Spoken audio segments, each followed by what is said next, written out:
Money Radio, discussing the business of making and spending money. Good day to all of you out there following us. You are welcome to the energy segment of Money Radio on Leadership Podcast. On Money Radio, we discuss issues concerning the economy of Nigeria. And we are discussing an important topic today. Now that the implementation of the PIA has started. Funny enough, we are no longer talking about PIB. Yes. Hey, you hardly hear about PIB. That era has gone. Yeah, we are in PIA. PIA. Yeah. So, my name is Case Hammond. I'm your host. In the studio with me today, as usual, is Mr. Anthony Uko. Thank you. It's good to be here. Yes, she's an in-house analyst, and she's poised, I can assure you, to do justice to the issue we are discussing. Now that the PIA has started. So there is something I like about this government. Among the many things that people complain about, there's something I like about this government. This government will send you. This is an issue that has been on for a decade and a half, and everybody was clamoring, what has happened to the PIB? What has happened to the PIB? And now this man has come and he has signed this PIB into an act. We have the PIA, and things have started happening. Although if you look at the PIA, it makes provisions for the implementation of many of those provisions to be done within 12 months and 18 months. Now, just about two months ago, right? August 16th to October 21st, we are talking about implementation of the PIA. What are the implementations so far? Where are we? Like you rightly pointed out, on August 16, 2021, all the years of going back and forth of the PIB was concluded, and the PIB then was signed into an act, and we now have the PIA. And then after that, the issue that a lot of people felt would delay the implementation was when an implementation committee was set up and given a mandate of 12 months to commence implementation. A lot of people thought that that was going to put a drag on things once more. But like we have seen now, that's not the case, because from the recent actions that we have seen, we have it's indicative that the current administration is poised to give a push to the PIA and ensure that it becomes operational in the very shortest possible time. That's great. Let's talk about NNPC. NNPC has been incorporated also. Yeah. Yes. Explain to us the development so far. Yeah. Now, NNPC is not run purely as a government institution, though as it's been incorporated with the Corporate Affairs Commission, and then it's now a limited liability company, and then it's going to operate and make profits.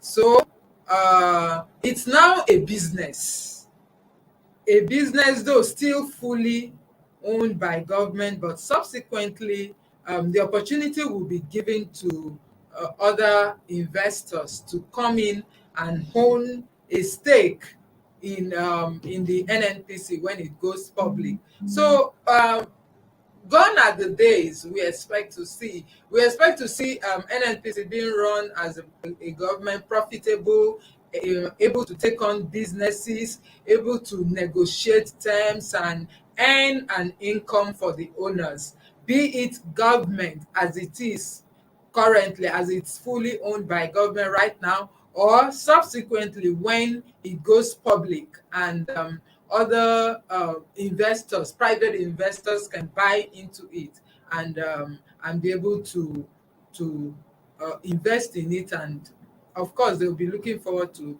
earning returns on their investment. And one beside with the incorporation, the Minister of Petroleum Resources, the Minister of State for Petroleum Resources, who was before now the chairman of NNPC, have had to step down.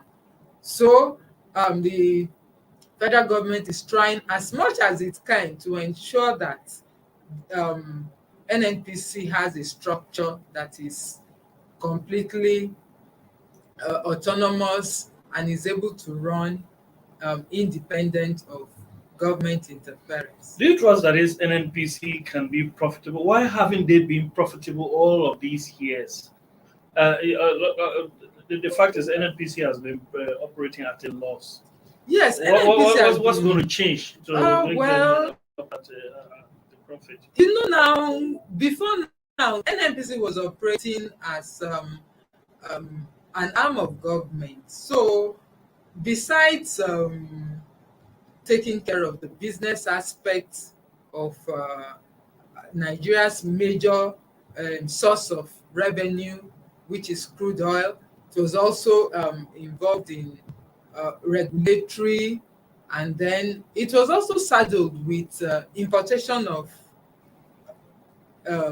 petroleum products for consumption, local consumption in the country. So a whole lot of those things made it not able to operate profitably. And this even became worsened when, especially in the current year, that there was no budgetary provision for subsidy. And a whole lot of how will I put it, like the refineries are there, a whole lot of inefficiencies, both in the refineries and in their operational structure, kind of bogged it down. So it was actually operating and there wasn't any profit. Though surprisingly, for last year, they posted a profit, and I wonder what was the magic. I like the word you use, magic, because the role of NNPC, in my opinion, even though we have the PIA right now, but nothing substantially has been implemented to say that, oh, this thing has now changed. NNPC is still basically operating as it used to, because we still have the subsidy, we have everything. So No, you wouldn't say NNPC is still operating as it were. We no, I'm talking about the role they have been role, playing. okay. Are you saying NNPC is not subsidizing? It's subsidizing, but of course, that brings us to the other issues that, like we said, like now that the PIB is being implemented, we began to see changes that show that, of course, the PIA is on ground, and structures are being put in place to ensure that the implementation, the transition to full PIB regime comes into effect. Just this week, of course, before this week, the president had already sent the names of the board, the CEOs and the board of the companies, the new regulatory arm of that will take over the regulatory responsibilities of NNPC, and that is the Nigerian Upstream Regulatory Commission and the Midstream and the Downstream Petroleum Regulatory Authority. The names were sent to the Senate, and the names have been approved. And then this week, on Monday, we saw the two companies being inaugurated. And then following their inaugurations, we also saw the companies that they are going to succeed. That's the Department of Petroleum Resources, the PPRA, and then the Petroleum Equalization Fund being scrapped, and these companies taking over fully. Before we So, go to that, please okay. tell us a bit. What's the situation of things of these regulatory commissions? The upstream, the midstream, and downstream. Just educate our people about. Okay, the regulatory functions of the petroleum, oil and gas industry Yeah. is now saddled on two institutions. That's one for the upstream, and then the second for the midstream and downstream activities within the oil and gas sector.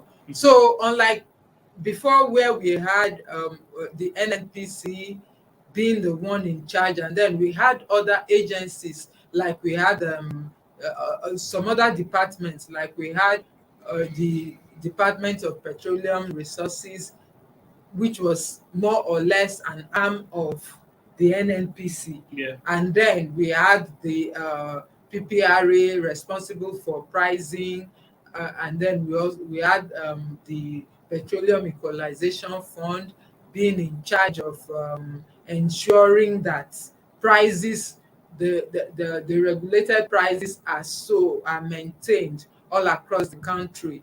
So all these functions now have been taken off the NNPC, and consequently also taking off these three agencies, the PPRA, the Petroleum Equalization Fund, and the DPR, which were more or less subsets of the NNPC before now. So now we are having two distinct regulatory authorities, one for the upstream, then the other for the midstream and the downstream activities. Yeah, I get you. Yeah, and between them, the activities that fall within their purview would be decimated, and then it will be taken up going forward. Got you. At this point, let's take a breather. Let's take a break, and when we come back, we discuss more about this issue. Please, listeners, join us. Just about 30 seconds, 1 minute. We'll be back.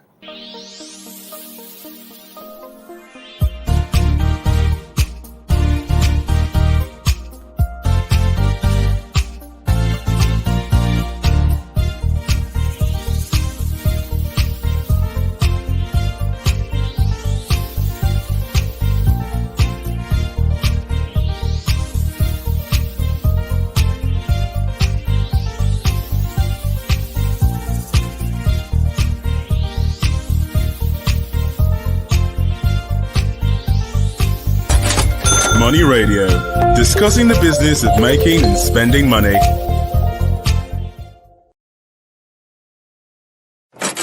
Money Radio, discussing the business of making and spending money. Welcome back, viewers. In the studio, still with me is Mr. Anthony Uko, and I remain your host, Case Amo. So, Mr. just before we went on break, we were discussing the scrapping of the Petroleum Equalization Fund, PEF. And just to remind us, PEF was that agency of government that made sure that the price of petroleum products was unified across the country. Then we have this. They had the scrapping of the PPRA, which agency determined the price of petroleum products. And then we had the DPR, that was another regulatory agency. These have been scrapped. Now, with all of this we are talking about, what does that portend for the economy? Yeah, so generally, as you've pointed out, the major function of Petroleum Equalization Fund was to unify the petroleum prices across the country. You know, with the subsidy regime in place, it was very important that the government is able to maintain a unified price wherever it was. So what they did basically was that when the petroleum marketers who have to transport this petroleum to different parts of the country, well, then if it was left to them alone, by the time they had their transportation cost to take the product to different parts of the country, it would have ended up being that some parts will sell higher than the others. So what PEF was there to do was to ensure that when the additional cost that they incur in transporting this product to every part of the country is reimbursed to them by the Petroleum Equalization Fund. And then we had the PPPRA that had the template for fixing the pricing, knowing what price, the landing cost of petroleum products, and knowing what government was adding, subsidizing it with, and then being able to advise the government as such. And of course, the big fish, the DPR. The DPR was technically in charge of everything: regulation, monitoring, issuing of licenses to both the upstream and the downstream operators. So the bulk of the regulatory activities was domiciled with DPR, be it upstream or downstream or midstream, as the case were then. So it is now these activities that would be broken up to form the two new agencies. So if going by this, technically it means that because PIB has scrapped the subsidy regime. PIA, you mean? PIA has scrapped the subsidy regime. Yeah. Though it is yet to be implemented. Yeah, in the next 10 to 16 months, because 2 months have passed already. Of course. Yeah. So while all this is being put in place, eventually the job of the PEF and PPRA wouldn't be. So let's get this thing straight. Are we saying now that the scrapping of PEF, PPRA, and the DPR is going to save more money for the federal government, or scrapping of those agencies of government and establishing new agencies? There's the midstream, the upstream and midstream, downstream commissions. It's like just changing the name of one if you would ask me, I would say it's mere change of nomenclature, because from what the Minister of State for Petroleum has said, no single job would be lost. So that is change of name. No single job would be lost, even though eventually the job of Petroleum Equalization Fund and then the job of a pricing template and the rest wouldn't be there. But what it means is that all the staff of those two agencies would be accommodated.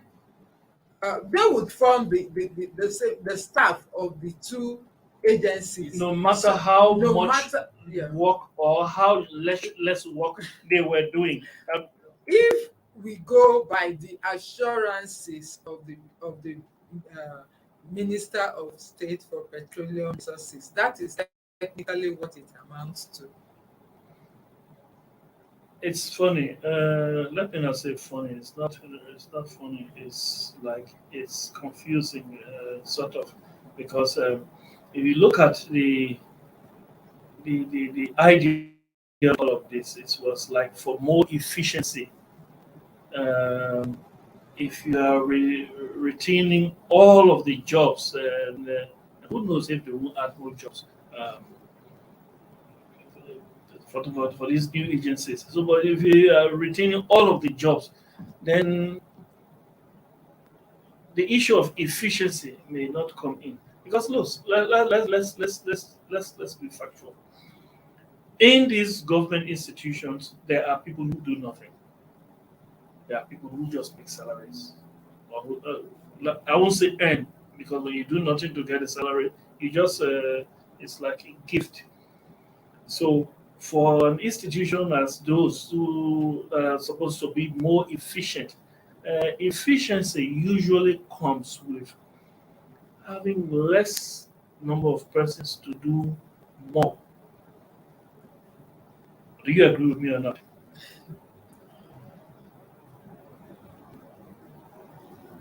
Do you agree with me?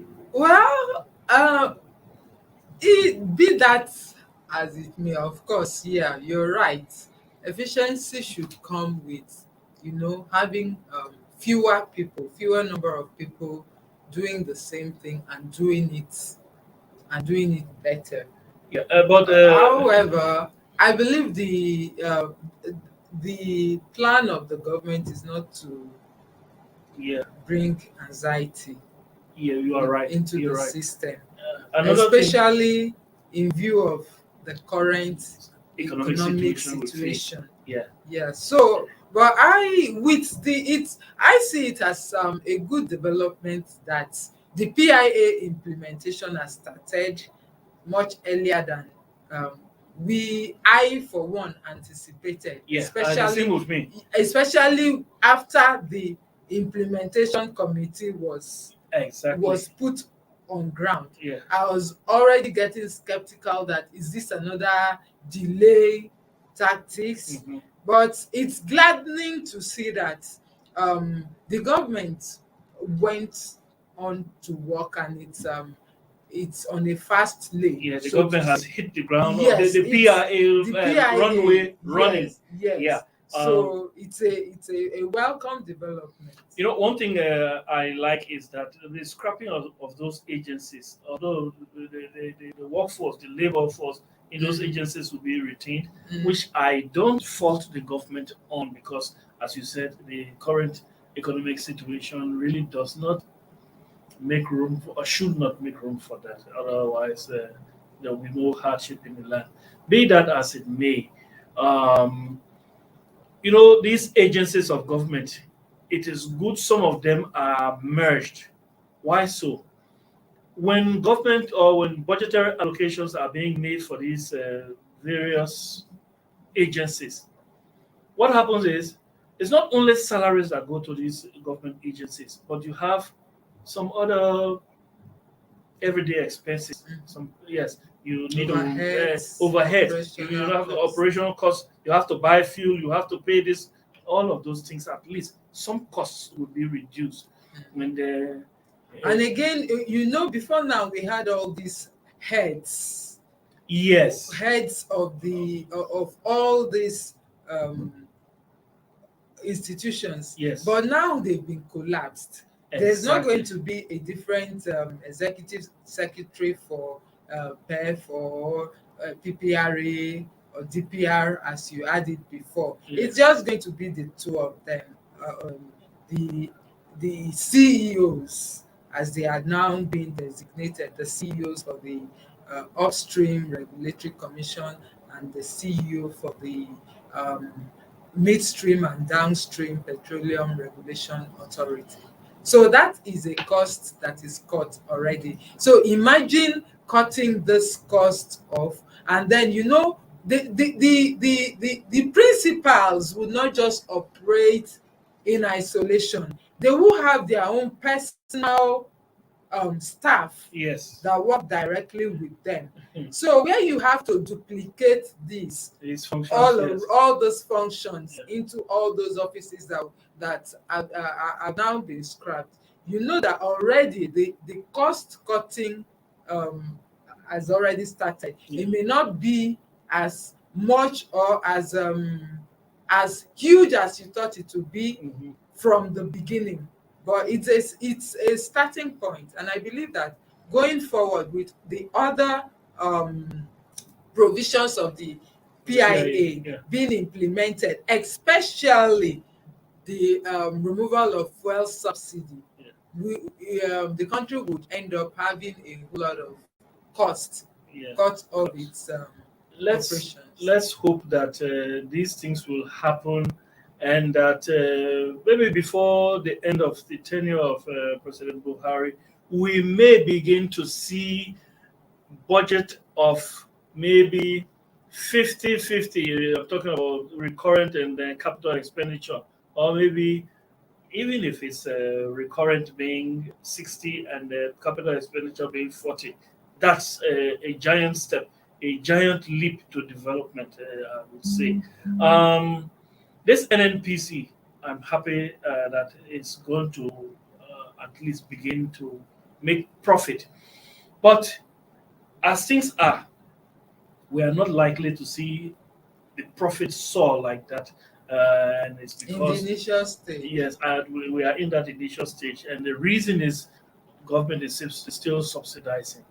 The only way out of this, in my honest opinion, the only way out of this is when the new refinery that we are expecting, the new refineries, because I hear that there is one in Edo State that has been commissioned already, and there are some other modular refineries that are coming on stream, and the almighty Dangote refinery. When it comes and the federal government decides to sell, because you need to understand that oil is an international product. Yeah, but oil is an international product. Our own product as well. It is, but well, there may be some economic restraints in selling oil. Those restraints, they are already taken care of. We see examples of places like Venezuela. Because of those restraints, we can see that Venezuela, Iran, they buy oil at a very minimal cost. Yeah, of course. So if the federal government decides it's a benefit that every Nigerian wants to enjoy for a product that we have within us. Not a product, a raw material. A raw material. So by the time we see that the federal government is selling oil,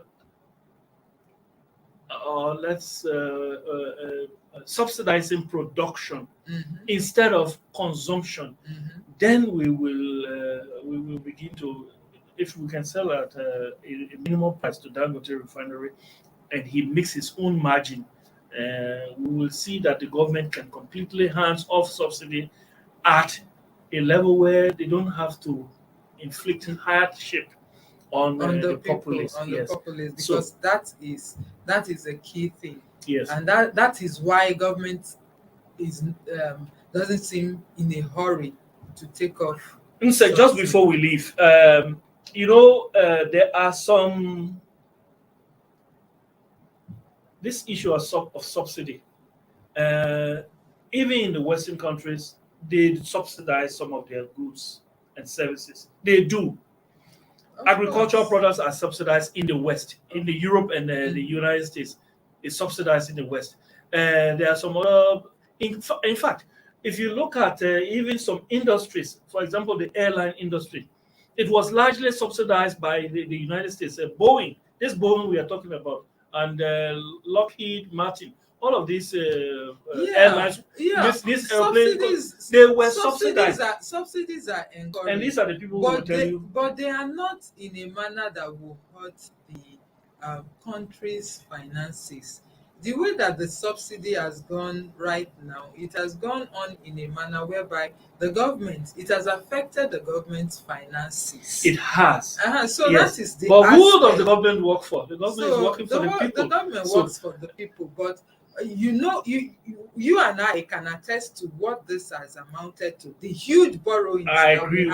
But let's. The point that I'm trying to drive at is, at the time, in fact, this Dangote refinery, if it were left with me, I would advise government, do all you can, even to assist in the speedy coming on stream of Dangote Refinery. And if there is any cost incurred in making sure that Dangote Refinery comes on stream, Dangote Refinery can do refunding. They can I refund. believe government is But doing let's hope that this Dangote Refinery will come on stream as fast as possible, so that government will have more money. 40% of government's importation or this foreign exchange we're talking about Of course. goes to that subsidy, Government. yes, which is actually hurting the economy. So let's hope that by the time all of this is done, things will be better. Of So course. that's the much we can take today on the energy segment of Money Radio. Thanks for being with us. We say thank you also. Sir, I'm sure you are saying thank you. Yes, Thanks to thank our you. producers also, and we intend to come back the next time we meet on Money Radio with another bumper edition. Until then, stay safe. COVID-19 is real. Protect yourself. Thank you for watching. For sponsorship, advert placements, please contact 080-3688-6158.